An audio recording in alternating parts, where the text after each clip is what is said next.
India getting its first vaccine. और जैसे ही ये अनाउंसमेंट हुआ गवर्नमेंट ऑफ इंडिया के द्वारा के 2 वैक्सीन्स को अप्रूव कर दिया गया है, एक बहुत बड़ा रिएक्शन आया पॉलिटिकल लेवल पे भी और साइंटिफिक कम्युनिटी में भी। और हमारे यहाँ बड़ी अनयूजुअल सी सिचुएशन है जहां पे पॉलिटिशियन साइंस के बारे में डिस्कस करते हैं, वेरी रेयर सिचुएशन। बट ये वैक्सीन्स प्रोबब्ली एक डिफरेंट कैटेगरी में है। और आज की डेट में जिस तरीके से कोविड की पॉलिटिक्स चल रही है, तो उसमें एक ये बहुत बड़ा सरप्राइज होता अगर ये पॉलिटिकल रिएक्शन नहीं आता। लेकिन हम पॉलिटिक्स से हटके बात करेंगे इस एपिसोड में। मैं कर्नल वीरेंद्र कुमार आपको वैक्सीन्स, वैक्सीनेशन और रिलेटेड इश्यूज की तरफ लेके जाऊंगा without any political bias. Now just look at the COVID-19 virus.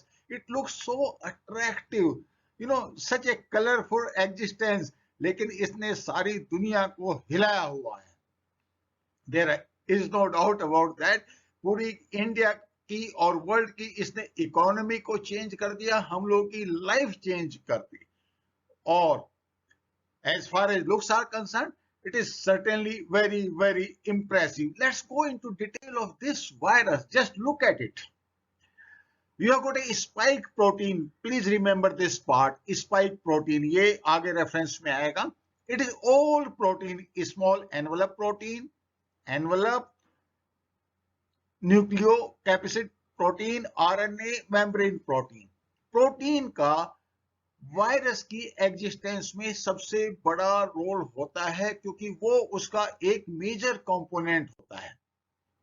अब बात करें वैक्सीन की। वैक्सीन आपको एक एक्टिव इम्यूनिटी देती है किसी भी वायरस के अगेंस्ट में। बड़ा कॉम्प्लिकेटेड प्रोसेस है वैक्सीन बनाने का।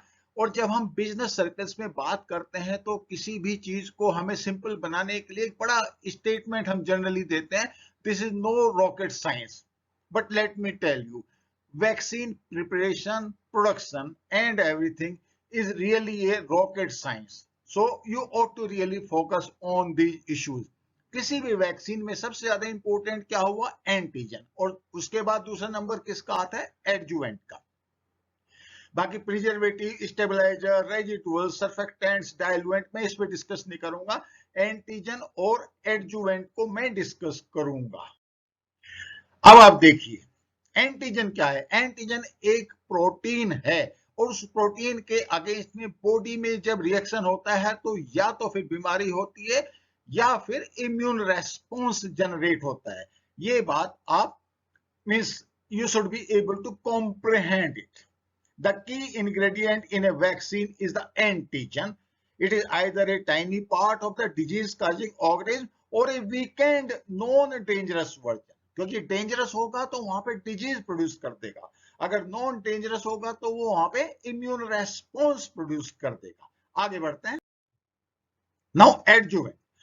Adjuvant स्पेशली किल्ड वैक्सीन में ऐड किया जाता है और जनरली ये एल्यूमिनियम सॉल्ट्स होते हैं। ये वैक्सीन की लाइफ को बढ़ाते हैं, उसके अलावा इम्यून रेस्पॉन्स को, एक अच्छे इम्यून रेस्पॉन्स को जनरेट करते हैं। Okay, now let us come to the trial process. Trial process एक सीक्वेंस में चलता है और चूंकि देश के अंदर बहुत बड़ी कंट्रोवर्सी आज की डेट में चल रही है ट्रायल प्रोसेस को लेके, और मैं इसको थोड़ा सा डिटेल में डिस्कस करूंगा। तो ट्रायल आपके फेज 1, फेज 2, फेज 3, आप इनको ओवरलैप नहीं कर सकते, एक सीक्वेंस में ही आपको चलना पड़ेगा। और फेज 3 के बाद अगर सक्सेसफुल रहता है ट्रायल तो आप उसको अप्रूव कर देते हैं। But let us see what exactly is phase 1 and phase 2। Before that you do the pre clinical stage जहां पे आप किसी भी वैक्सीन का ट्रायल एनिमल्स में करते हैं। नाउ फेज 1, थोड़ा सा मैं इस पे ज्यादा टाइम दूंगा। Small number of young healthy and adult volunteers, small scale पे होता है। और जो सबसे बड़ा कंसर्न किसी भी वैक्सीन का होता है वो होता है उसकी सेफ्टी का, कि जब आप वैक्सीन किसी को देंगे तो वो सेफ्टी है कि नहीं। ऐसा ना हो वो ऐसा रेस्पॉन्स जनरेट कर दे कि जो वॉलंटियर है या जो कंसर्न इंडिविजुअल है उसको बहुत बड़ा नुकसान हो जाए, क्योंकि साइड इफेक्ट्स अच्छे खासे हो सकते हैं। तो ये सेफ्टी को देखता है, that is number one, phase one में वेरी वेरी इंपॉर्टेंट। और फिर देखती है ट्रायल में कि इम्यून रेस्पॉन्स कैसा आया है, उसके पैरामीटर्स हैं और कितना आपने देना है। नाउ फेज टू, जब आप आगे बढ़ते हैं, several hundred volunteers, यहाँ पे safety and immunogenicity. Now immunogenicity is immune response, और फेज टू में कंट्रोल ग्रुप भी इंट्रोड्यूस किया जाता है। इन द सेंस, एक ग्रुप में आप वैक्सीन देंगे और एक ग्रुप में वैक्सीन नहीं देंगे, और दोनों के टाइटर आप देखेंगे कि हमने जिस ग्रुप को वैक्सीन दी है उसमें क्या रेस्पॉन्स आया है। अगर दोनों ग्रुप में एक को आपने दिया और एक को नहीं दिया, एक ही रेस्पॉन्स है, तो फिर इसका मतलब देने का कोई मतलब नहीं है। जहां पे आप वैक्सीन या मेडिसिन नहीं देते उसको आप कहते हैं control group. So control group में आप एक दूसरा कंपेरेटर भी डाल सकते हैं, या फिर प्लेसिबो उसको बोलते हैं। वो actually placebo can be normal saline water also, it can be anything else also. Okay, it should be very very clear to you. Now phase 3 में नंबर ऑफ वॉलंटियर्स बढ़ जाते हैं, और उसके बाद ये मल्टीपल साइट्स पे करते हैं, मल्टीपल कंट्रीज में करते हैं। कंट्रोल ग्रुप जैसा फेज 2 में इंट्रोड्यूस हुआ था वैसा ही यहाँ पे भी होता है। और यहाँ पे क्या हम चेक करते हैं, purpose is to check the efficacy of vaccine against the disease it is intended for. Now आप देखो फेज 2 में safety, immunogenicity. Now please come to the point of immunogenicity, in the sense immune response हो रहा है कि नहीं हो रहा है। Immune response is the prerequisite for is the efficacy of the vaccine. Means अगर इम्यून रेस्पॉन्स यहां पे नहीं आया फेज 2 में, तो थर्ड फेज में फिर एफिकेसी नहीं आने वाली। Let us be very very clear about it. Now phase 2 and phase 3, इनमें आप काफी हद तक ब्लाइंड स्टडीज करते हैं। इन द सेंस, जिस वॉलंटियर को आप सिलेक्ट करते हैं और जिस डॉक्टर को जो कंसर्न होता है ट्रायल वाला बंदा, उनको ये नहीं पता होता कि किसको हमने क्या दिया, नहीं तो वो बायस्ड भी हो सकते हैं। सो मैंने आपको सिंपल लैंग्वेज में समझाया कि ट्रायल प्रोसेस कैसे होता है। Important point two remember is कि फेज 2 में आपको सेफ्टी और इम्यूनोजेनेसिटी देखनी है, और फेज 3 में आपको एफिकेसी देखनी है, और इम्यूनोजेनेसिटी एफिकेसी का प्रीरिक्विजिट है। Please remember this point. Now Covishield, Covishield restricted emergency use में अभी अप्रूव हुई है। इसका क्या मतलब है कि आप बड़ा केयरफुली मॉनिटर करेंगे कि जिन जिन को आप वैक्सीन लगाएंगे। मींस, और यूके और अर्जेंटीना में जहां पे ये वैक्सीन वहां पे भी यूज हो रही है, वहां पे they have got the terminology of emergency marker use.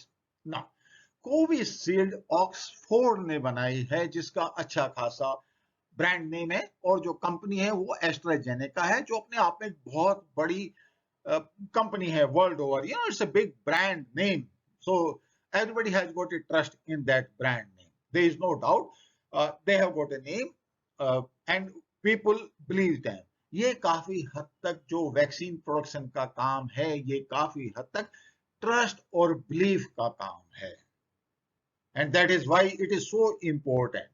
And Covishield का उस तरीके से अगर आप देखें तो बहुत बड़ा ब्रांड है।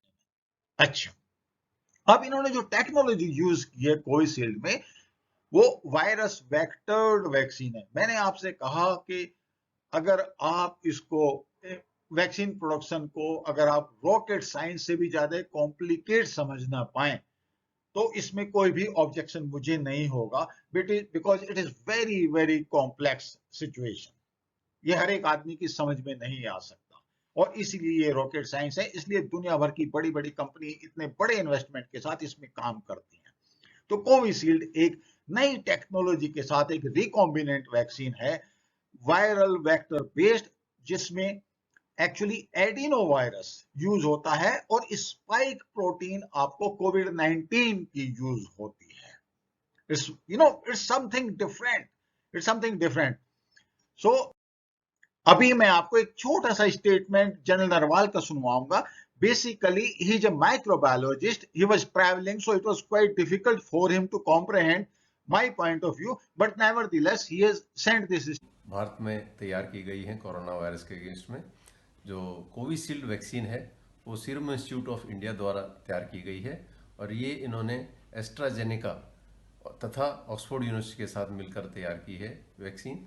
और इस वैक्सीन में चिंपांजी का एडेनो वायरस वो लेकर के उसको इनएक्टिवेट किया है ताकि वो अपने आप शरीर के अंदर जब इंजेक्शन दें तो मल्टीप्लाई ना कर सके, जबकि उसका जो जीन थे उस जीन के अंदर कोरोना वायरस का जीन वो मिला दिया गया है और वो जीन मल्टीप्लाई कर सकते हैं कोरोना वायरस के इस वैक्सीन के अंदर. और कोरोना वायरस का वो जीन इसमें डाला गया है जो सिर्फ जो इसका स्पाइक होते हैं, जैसे हम टीवी पे भी देखते हैं जो कोरोना वायरस का स्ट्रक्चर दिखाई देता है उसमें स्पाइक जैसे उभरे हुए कुछ होते हैं उसके सरफेस के ऊपर, उसको स्पाइक बोलते हैं. तो स्पाइक का जो बनाता है जो जीन उसको डाल दिया गया है ताकि वो स्पाइक के प्रोटीन वो बनाता रहे वायरस का डीएनए और वो खुद अब मल्टीप्लाई ना कर सके. तो इस प्रकार से ये वैक्सीन तैयार की गई है. इस वैक्सीन के 2 टीके लगते हैं और 4 हफ्ते के बाद में दूसरा टीका दिया जाता है. पहले टीके में वायरस की आधी डोज देते हैं और दूसरे टीके में वायरस की पूरी डोज देते हैं. और ये वैक्सीन 90% से ऊपर इसकी एफिकेसी प्राप्त मिली है और इसके 3 ट्रायल कंप्लीट हो चुके हैं और तीसरे ट्रायल की रिपोर्ट भी हमें मिल चुकी है. और ऑलरेडी ये This statement, and he has worked on this science. So let me hear to him. अभी बात करते हैं कोवैक्सीन की, जो कि एक इंडियन वैक्सीन है. सीरम इंस्टीट्यूट ऑफ इंडिया ने जो वैक्सीन बनाई है उसकी टेक्नोलॉजी बाहर से आई है, मगर जहां तक कोवैक्सीन की बात है ये A to Z Indian project है भारत बायोटेक का. और उन्होंने ICMR और NIV पुणे के साथ कोलैबोरेशन में ये वैक्सीन बनाई है. वायरस प्रोवाइड किया है national institute of virology Pune ने, जो कि ऑब्वियसली क्लिनिकल केसेस से आया है. क्लिनिकल केसेस से वायरस को आइसोलेट करना, आइडेंटिफाई करना, फिर प्रोवाइड करना अपने आप में you can call it rocket science, not very easy process, but इन्होंने ये किया है तो दैट्स रियली क्रिएटेबल थिंग. इसको वायरस को इन्होंने अटेन्युएट नहीं किया बल्कि किल करके ये वैक्सीन बनाई है. तो इनका जो साइंटिफिक तरीका है वो एक तरीके से डिफरेंट है कोविशील्ड के कंपैरिजन में. नाउ इसके एडवांटेज क्या है और डिसएडवांटेज क्या है? इसका एडवांटेज ये है कि इसमें सेफ्टी मार्जिन अच्छा खासा होता है बिकॉज वायरस इज किल्ड. और इम्यूनोजेनेसिटी आप प्रोड्यूस करने में आपको अगेन एक्सपर्टाइज लगेगी जो कि इन्होंने यूज की है, क्योंकि फेज 2 ट्रायल में इनको सेफ्टी और इम्यूनोजेनेसिटी का रेस्पॉन्स अच्छा मिला है. इनके अभी फेज 3 ट्रायल नहीं हुए और फेज 3 में वैक्सीन की एफिकेसी फाइनली देखी जाएगी. लेकिन one thing we must accept कि फेज 2 में इनको सेफ्टी और इम्यूनोजेनेसिटी में इनके यहां जो रेस्पॉन्स आया वो अच्छा खासा है. इन्होंने पूरा वायरस यूज किया है. अगर आप देखें कोविशील्ड में तो उन्होंने कोरोना वायरस की सिर्फ स्पाइक प्रोटीन यूज की है, उसको एडिनो वायरस के साथ यूज किया है. यहां पे इन्होंने पूरा वायरस यूज किया है. And that is why some of the scientist they are very confident कि अगर म्यूटेशन होगा तो भी ये वैक्सीन इफेक्टिव होगी और उसका ये सबसे बड़ा रीजन है. इमरजेंसी यूज ऑथराइजेशन हुआ है in clinical trial mode with abundant caution and rightly so. Now there is a live virus, there is a killed virus, the same virus. Now somebody may ask what exactly is the killing process. It can be with the help of chemicals, it can be with the help of radiation, there can be a new technology also. Those data I am sure they have submitted to the government of India, which is probably mandatory. अब आप देखें कि काफी questions आ रहे हैं कि भाई इनको आपको देने की जरूरत नहीं थी. They could have waited for the results of phase 3 trial. Fine. अब आप देखिए रूल पोजीशन क्या कहती है. If the remarkable efficacy is observed with a defined dose in the phase second clinical trial of investigation, new drug for the unmet medical needs of serious and life-threatening disease in the country, it may be considered for grant of marketing approval by the Central Licensing Authority based on phase 2 clinical trial data. That is what they have said. So obviously they have covered it up, and I must emphasize this point because I know quite a bit about vaccines. It's a killed vaccine, so there is no safety issue. There is no safety issue. I am not saying efficacy issue. That will be determined after the phase 3, but there is no safety issue with killed vaccine. Probably that point has gone in the favor of Bharat Biotech. That is number one. And secondly, because of the unusual situations in the country. But again, I think government is very clear that it has to be carried out in a proper way where informed consent of the patients have to be taken. In my personal opinion, it will take some time for the government to go ahead with Bharat Biotech vaccine in a full-fledged way. And I think that is rightly so. Could government actually have waited? Yes, they could have. But should they have? They should not have waited, and I will tell you the reason why as we move ahead. Now, this is the gentleman, Dr. Krishna Ella. He himself is a molecular biologist who has worked on the subject in USA, and he's a renowned figure, honestly. So, obviously, as a probably Indian, we ought to promote him. There is no doubt about that thing. He has got the credentials, wonderful scientist and entrepreneur. He has established this company. Now look at it. This is a statement from ICMR DG and why they have approved the Covaxin in the trial mode. I think the regions which I mentioned, the same regions are applicable here. Now all these people, almost 64 ambassadors from Delhi, they were taken to Hyderabad. They had gone to the Bharat Biotech, and there is another company which is again in the phase 1 and phase 2 of the trials. So that way I'm quite happy that India has got so much depth. So Australian ambassador said that yes, India is capable to meet the vaccine requirement of the entire world. It's something very, very positive, and there is a meaning to it. How much will be the market? As on now, the market, all vaccine biological market is almost $500 billion. And as far as the COVID-19 vaccine is concerned, as on today's prices, the market is $86.4 billion. Gentlemen, this is on today's prices. This market is going to go up as the disease progresses, as the number of vaccinations go up. And this is actually the reason why Bharat Biotech has been given the approval. Now there is another third vaccine actually which is in the fray, that is Zydus Cadila, and I'm so proud, and as Indian we should be so proud. They are going to make a absolutely new way to make the vaccines. That will be recombinant vaccine, again a masterpiece of technology, and world is watching us. Now there is another company, biological e-company, and all the ambassadors who went to Hyderabad, they went to this company also. They are also in the process of making the vaccine. Now, what exactly is the churning in the entire world? Because China has got very less trust all over the world, so people are in preference of the Indian vaccine. I have given the example of Nepal and Brazil. I think world is looking for Indian vaccines because honestly we have got more credibility. We are the world power. 60% of the world vaccines are made in India. In fact, whatever the dissenting note in India came about our vaccines, they have also gone. मेरा ये video आपको कैसा लगा? Please like and subscribe.